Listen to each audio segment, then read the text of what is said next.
Mayong adlaw mga binati o minahalo kong matalonon. Okay. Maunig opening sa ato ang Seafood Festival dire sa lungsod sa Matalom guys. Okay.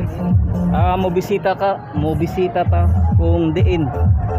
Mao na ni ang pagsugod sa ato ang kasadya sa ato ang Matalom Biwok dire sa lungsod sa Matalom. Okay guys.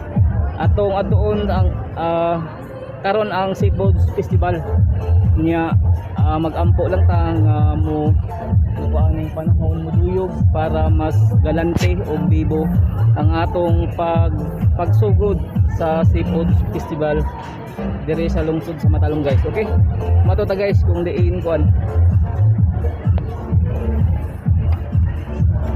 guys.